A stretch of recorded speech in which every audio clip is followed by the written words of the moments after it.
Right, బరాబర్ అడుగుదాం. Congress party ప్రభుత్వాన్ని బరాబర్ అడుగుదాం. ముఖ్యమంత్రి రేవంత్ రెడ్డిని బరాబర్ అడుగుదాం. కాంగ్రెస్ పార్టీ హైకమాండ్ని బరాబర్ అడుగుదాం. ఎందుకు తెలంగాణ ఆస్తులు నమ్ముతున్నారు? ఎందుకు తెలంగాణ భూములను అమ్ముతున్నారు? ఎందుకు విలువైన తెలంగాణ భూములను మీ ప్రభుత్వం మిస్మేనేజ్మెంట్ వల్ల రాష్ట్ర ఆదాయం పెరగకపోతే భూములమ్మి మీరు రాష్ట్రాన్ని నడిపిస్తారా? భూములమ్మి ప్రభుత్వాన్ని నడిపిస్తారా?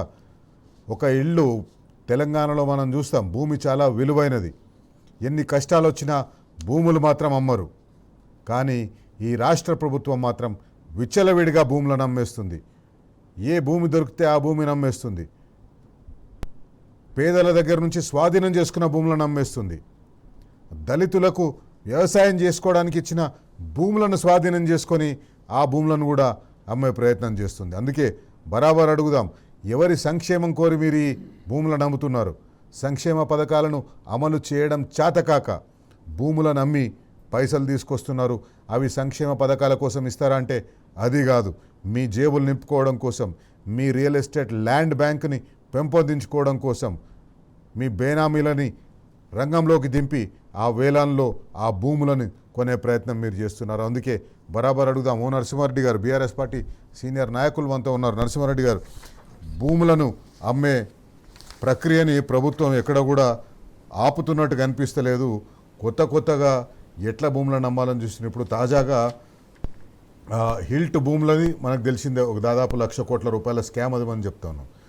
ఇప్పుడు హైడ్రా ఏ భూములు అయితే స్వాధీనం చేసుకుందో ఆ భూములని ప్రజా ఉపయోగకరమైన పనుల కోసం వాడవలసింది పోయి వీళ్ళు అమ్ముకుంటున్నారు దాంట్లో. గుడ్ ఈవినింగ్ అండి. ఇప్పుడు వాస్తవాన్ని చూస్తే శైలేష్ గారు, ఈ ప్రభుత్వం వచ్చిన దగ్గర నుంచి ఎన్నికల ముందు ఏం చెప్పారంటే, ఇట్లాంటి హామీలు ఇస్తారు కదా, ఇది అలవిగాని హామీలు కదా, ఎట్లా ఇస్తారు మీరు అని కూడా అందరిని అడిగినారు. ఇటుపక్క ముఖ్యమైన అప్పుడు రేవంత్ రెడ్డి పిసిసి అధ్యక్షుని బొమ్మ, ఇటుపక్క బట్టి విక్రమార్క బొమ్మ, బాండ్లు ఇవన్నీ జాగ్రత్తగా దాచిపెట్టుకోండి, రాగానే ఇష్యూ పెడితే మీకు డబ్బులు వస్తాయి. పైన మళ్ళీ రాహుల్ గాంధీ, ఇటుపక్క ప్రియాంక గాంధీ, అటుపక్క సోనియా గాంధీ బొమ్మలు వేసి జాగ్రత్త పెట్టుకోండి అమ్మా, ఈ ఇష్యూ పెడితే మీకు డబ్బులు వస్తాయి అన్నట్టు చెప్పారు. ముచ్చట్టు ఏమంటారు కదా, మన అట్లా భారీ సెట్టింగ్ వేసి చూపెట్టారు, సినిమాలు చూపెట్టినట్టు. ఇప్పుడు ఇంత చేసిన వాళ్ళు అప్పుడు ఒక ప్రశ్న అడిగిన విలేకరులు, అయ్యా మరి ఈ బడ్జెటే సరిపోదు, మరి మీరు ఇచ్చేదానికి హామీలను అమలు చేయాలంటే 1,00,000 కోట్ల పైన అవుతుంది. 1,20,000 కోట్ల లెక్క చెప్పిండు విలేకరులు అప్పుడు మన ప్రెస్ వాళ్ళు.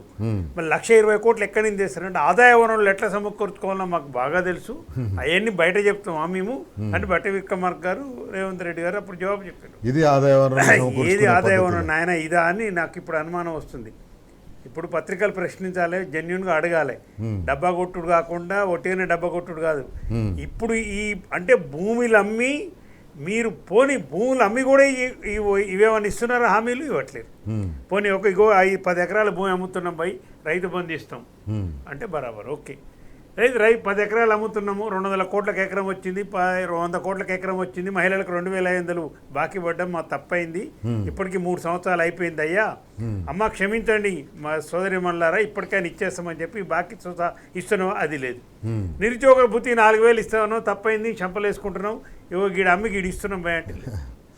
కానీ లెక్కలేవు. మీరు చేసే 5 లక్షల కోట్లు చేసిండ్రు, దాదాపు 4 లక్షల కోట్ల అప్పులు చేశారు. కార్పొరేషన్ అప్పులు మళ్ళీ వేరే, వాటికి ఇంతవరకు ఏం చేసిరో తెలియదు. ఒక ప్రాజెక్టులు కట్టలే, ఒక్క ఇల్లు ఇంతవరకు కట్టలే. మీరు ఇల్లు మాత్రం 1000 ఇల్లు హైదరాబాద్లో హైడ్రాతో కూలగొట్టిండ్రు. ఒక ప్రాజెక్టు రిపేర్ చేయమంటే కాళేశ్వరంలో 2 పిల్లలు గుంగితే సిగ్గుండాలి నిజంగా మాట్లాడటానికి కూడా. ఇక అనటం మనకు సంస్కారం కాదనిపిస్తుంది, కానీ అనవలసి వస్తుంది ప్రజల కోసం. 2 పిల్లలు కుంగిపోతే మీకు 3 సంవత్సరాలు దాన్ని రిపేర్ చేయలేదు. 3.5 సంవత్సరాల్లో కాళేశ్వరం కట్టి నీళ్ళు ఇచ్చిండు కేసీఆర్ గారు. ఇక మిమ్మల్ని అసమర్థలు దద్దమ్మలు అనుకుంటే ఏమనాలి చెప్పండి, నాకు అర్థం కావట్లేదు. ఏమనాలి మిమ్మల్ని? ఎన్ని రోజులు పడుతుందండి 2 పిల్లలు తీసి మీకు చేయడానికి? ఒక కాఫర్ డ్యామ్ కట్టేసి మధ్యన కట్టేసి చేసి ఒక 50 కోట్ల లైపు ఈ వరకల్లా రిపేర్ చేయాలి కదా. అంటే మీరు అది చేయరు, ప్రజలకు ఉపయోగపడే నీళ్ళు ఇయ్యరు. దాంట్లో చెప్పిండుగా రేవంత్ రెడ్డి స్పష్టంగా చెప్పిండు, నీళ్ళు ఇస్తే యూరియా ఇవ్వాలి, కరెంటు బిల్లులు కట్టాలి. ఇప్పుడు ఫస్ట్ 2,000 కోట్లు ఎవరు కడతారండి అంటాడు. నెలకు 2,000 కోట్లు మాత్రం మీ రాహుల్ గాంధీ పంపిస్తావు, ముడుపులు పంపిస్తావు, అన్నీ చేస్తావు. అంటే ఏమంటారు, ఉన్న వ్యవస్థను నడపలేని దద్దమ్మలాగా అయిపోయారు. రెండవది, ఆదాయ వనరులు ఏమైనా పెరిగిందంటే కేసీఆర్ గారి పరిపాలన చేసినప్పుడు 9.5 సంవత్సరాల్లో మీకు గుర్తుండాలి, నిర్మలా సీతారామన్ గారు అప్పటి నుంచి ఇప్పటివరకు ఆమె ఫైనాన్స్ మినిస్టర్. బడ్జెట్ పెట్టే కంటే ముందు రోజు సోషియో ఎకనామిక్ రిపోర్ట్ అని పెడతారు, అన్ని రాష్ట్రాలే ఎకనామిక్ సర్వే అంటారు. ఎకనామిక్ సర్వే పెడతారు, దానికి రిపోర్ట్ పెడతారు. తెలంగాణ రాష్ట్రం గురించి చెప్పినప్పుడు వారు చెప్పినారు స్టేట్ ఓన్ రెవెన్యూ మన బడ్జెట్లో, రాష్ట్ర బడ్జెట్లో 88% అండి.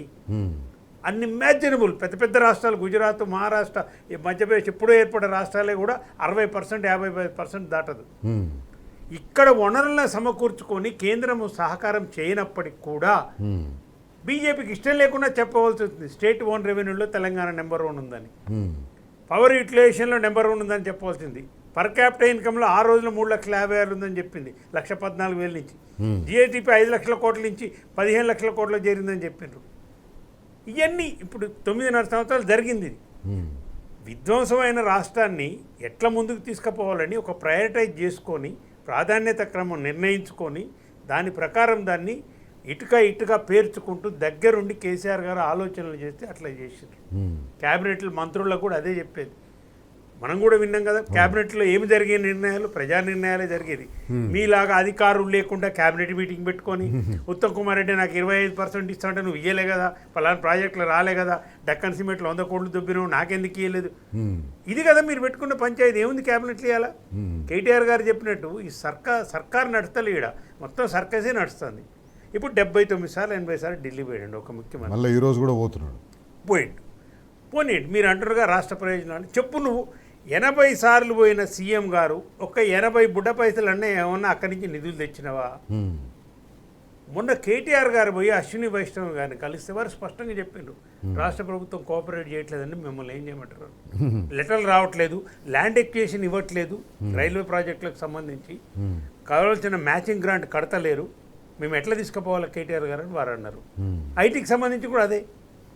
అంటే నేనేమంటున్నా, మీరు దోచుకోవటానికే ఇవాళ భూములు అమ్ముకుంటాము అంటే ఈ సందర్భంగా వీక్షకులకు ఒక్కటి చెప్పు, అసలు 22A అనేది ఏంటి అనేది తెలుసు అంటే మన అందరం 22A 20 ఇది ప్రభుత్వం అనేది ఒక 4-5 రకాల కేటగిరీల భూములని దాంట్లో పెట్టి రిజిస్ట్రేషన్ యాక్ట్ ప్రకారం 1908 ప్రకారము ప్రభుత్వానికి అది ఆపే అధికారం ఉంది. ఇది 22A.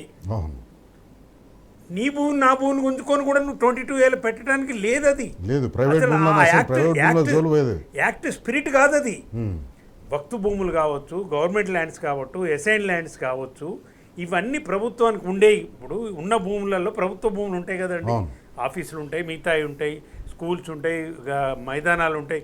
మిగతా ఇప్పుడు నిజాం పోయేటప్పుడు 1,2 లక్షల ఎకరాలు చుట్టూ చుట్టిపోయింది హైదరాబాద్. 2 లక్షల ఎకరాలు ఉంది, ఆయన 1,78,000 1,80,000 ఎకరాలు హైదరాబాద్ చుట్టూన్న భూమి. రాజశేఖర రెడ్డి దాదాపు 56,000 ఎకరాలు ఆయన అమ్మే, ఒక 60-70,000 ఎకరాలు ఇక చంద్రబాబు అయితే ఇష్టారీతిన మీరు అమ్మితిరి. ఇప్పుడు ఆయన గురువు బాటల్ని ఈయన శిష్యుడు కూడా. ఇప్పుడు ఇది 22A వచ్చింది దానికోసం. అది ఒట్టిగానే నీకు ఇష్టం లేదు కాబట్టి ఈ భూమిని నేను గుంజుకోవాలి కాబట్టి శైలేష్ రెడ్డి గారి దగ్గర తీసుకోవాలంటే ఏం చేయాలి, దాన్ని డైరెక్ట్ నువ్వు ఇయ్యవు కదా నాకు, కాబట్టి నీ భూమిని తీసుకుపోయి 22Aలో పెడితే ఏం చేయాలని నువ్వు అమ్మటానికి వీలు లేదు, నీ హక్కులన్నీ కోల్పోబడతాయి. కాబట్టి మళ్ళీ పోవాలి. ఇప్పుడు ఆ లిస్ట్ అంతా తీసుకొని రంగనాథ్కి ఇవ్వాలి, అవి పోవాలి, రేవంత్ రెడ్డి యనమల బ్రదర్స్ దగ్గర పోవాలి, అయ్యా మాది 400 ఎకరాలు ఉంది, మరి భూమి దీని సంగతి ఏందో చెప్పండి అంటే ఏమి ఇస్తావు చెప్పు, 30% పొంగులే డైరెక్ట్ బేరమే పెడుతుండు కదా. ఇప్పుడు మీరు ఇచ్చిన దాంట్లో రాష్ట్ర ఫైనాన్స్ కార్పొరేషన్ భూమి, ఇప్పుడు ఒక చిన్న లాజిక్ చెప్తా. రాష్ట్ర ఫైనాన్స్ దానికి కార్పొరేషన్కు 317 ఎకరాలు ఉంది, గాదల రామారావులో హైడ్రా రికవర్ చేసింది అంటుండ్రు. ఎంత డొల్లతనం అంటే చెప్తున్నా. అది ఆల్రెడీ రాష్ట్ర ఫైనాన్స్ కార్పొరేషన్ పేరు మీద ఉన్న భూమి, అది ఎందుకు 22Aలో పెడతావు? అది ఒక రాష్ట్ర ఫైనాన్స్ కార్పొరేషన్ అనేది ఎప్పటి నుంచో అండి, రాష్ట్రం పుట్టిన కానించి ఉంది. 50, 53, 54 ఇక ఉమ్మడి రాష్ట్రంలో ఉంది. అది మరి కార్పొరేషన్లో భూములు ఉంటాయండి. ఇప్పుడు ఐఐసి ఉంది, దానికో భూమి ఉంది, దానికో ఆఫీసు, కథ కార్ఖాన ఉంటుంది, దానికి కొన్ని ఆస్తులు ఉంటాయి. అట్లా వచ్చినాయి. గ్రంథాలయ సంస్థ దానికో బిల్డింగు, కథ కార్ఖాన. అఫ్జల్గంజ్లో మనం చూస్తామా, ఇప్పుడు ఎప్పటి నుంచో ఉంది, మనం పుట్టిన కానీ చిన్నప్పటి నుంచి చూస్తున్నాం. అట్లా రాష్ట్ర కార్పొరేషన్ కాడ 317 ఎకరాలు ఉంది. అన్యులు ఆక్రమిస్తే వాళ్ళని ఎల్లగొట్టి ఫెన్సింగ్ చేసినాను. ఇప్పుడు అది అమ్ముతానంటాడు. అది హైడ్రా భూమి ఎట్లయితే అది హైడ్రా ఖాళీ చేయించింది కాబట్టి హైడ్రా ఖాళీ చేయించిన భూమి. హైడ్రా లేక ముందు కూడా శైలేష్ గారు ప్రజలు గమనించాలి దయచేసి. హైడ్రా లేక ముందు కూడా ఇట్లాంటి విజిలెన్స్ ఫోర్సెస్, విజిలెన్స్ ఆర్గనైజేషన్స్ ఉన్నాయి. ప్రభుత్వ భూములు కాపాడడానికి చట్టాలు ఉన్నాయి. నువ్వు హైడ్రాని ఏదో పెద్ద భూతంగా నువ్వు చూపెట్టి నీ ప్రైవేట్ ఆస్తులు ఆక్రమించడానికి వాళ్ళతోని బేరమాడి డబ్బులు దొబ్బటానికి పర్సంటేజ్ తీసుకోవడానికి అక్రమంగా 22A పెట్టడానికి హైడ్రాను ఉపయోగించుకుంటున్నావు కానీ హైడ్రా అవసరమే ఇంత ముందు కూడా ఉన్నాయి చట్టాలు. ఇంతకుముందు చూడలేమా మనం మున్సిపాలిటీలో పోయి ఎక్కడన్నా గోడగారు తూక్కుంటారా అండి? ఇప్పుడు బంజారా హిల్స్ ఎక్కడన్నా గోడగారు తూక్కుంటారా అండి? మున్సిపాలిటీలో వచ్చి కూలగొట్టరా?